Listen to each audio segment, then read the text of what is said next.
भयणीनो आनी भावनो, एक आवय आनी एक बापूय जेन्ना तांची भुरगीं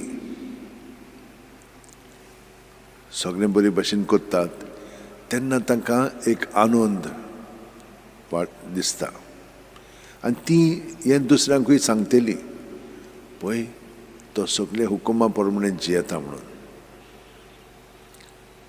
आमकां तर हे भाशेन बरें दिसता जाल्यार आमी सगळीं जाणां सगळीं हांगासर आसा तितलीं देवाचीं भुरगीं आमी ताचे खुशी प्रमाणे चलता तर आमी ताची खुशी प्रमाणे कशीं चलतले. हांव पयले सुवातेर ताची खुशी कितें ती जाणूंक जाय, ताका कितें खुशी करता पळय तें पयलें म्हणजे हे मानामेंत जे आसात ते आमी जाणूंक जाय, ते बरें आहा. कोणेक आमकां सगळे मानामेंत पुर्यान आमच्या मनांत आसचे नात, पूण एक मत एकदम म्हत्वाचें, आमकां एक संपो मार्ग देवान निवडलेलो आसा आनी दिलेलो आसा, तो म्हणजे बावतिस्म. बावतिस्मा वरवीं आमी जेजूच्या एकवटान जियेता आनी तो आमकां एकवटान जियेता. तर आमी फकत ताका तर एकवटान रावत, बाकीचें सगळें सोंपें जातलें. कित्याक तो सगळें जाणा,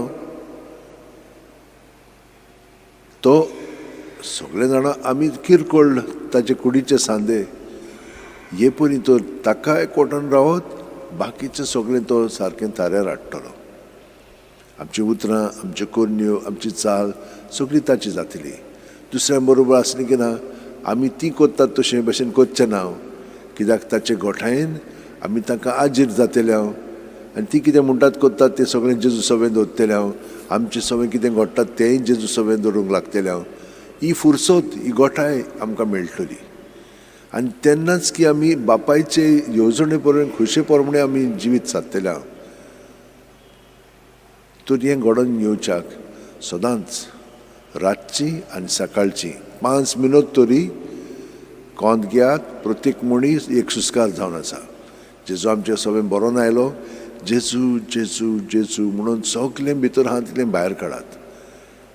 हें सगळें सोंपता म्हणसर कितें जातलें, आमचे भितर चिंतना भावना आसात ती ताचेर दवरतले, पूण आमी पूर्णपणे ताका आजीर जावंक जाय. नाल्यार कितें जाता, आमची चिंतना हेणे तेणें आसा जेजू जेजू म्हणटा पूण थिचर आजीर ना. हे भशेन देंवचार मागीर आमकां फुसलायता, फसयता आनी म्हणटा मागणें पूण हाचो फायदो जावंक ना. आजीर जावंक जाय. जितली आमी आजीर जाता तितलें आमचें जिवीत अदीक आनी उदीक बापायचे खुशे प्रमाणे आमी सादतले. ही एक सोंपो मार्ग आसा. प्रत्येक सुस्कारांत ही प्रॅक्टीस आमी करीत रावया. आनी तुमी पळयतल्यात जेन्ना आमकां दुसरी कोण कितें सांगतात तांकां आमी पूर्णपणे आजीर जातले. कशें कळटलें, ताणें कितें सांगलां तितलें आमी तुमकां परतून सांगूंक जाता. हे भाशेन आमचें जिवीत अदीक आनी अदीक देवाचे खुशी प्रमाणे घडोवन हाडच्याक आमी ताचेच कडेन मागया. सगळ्यांनी आमच्या हात अशें वटेन दवरया, दोळे बंद करया. प्रत्येक सुस्कारांत तो आमचे कुडींत मनांत आत्म्यान भरोवन येता आनी सगळें आमचे भितर आसा तितलें जेजू सगळें आसा तर जेजूच्या नांवान तें भायर काडया आनी तो आमकां तातूंतली सुटका दितलो.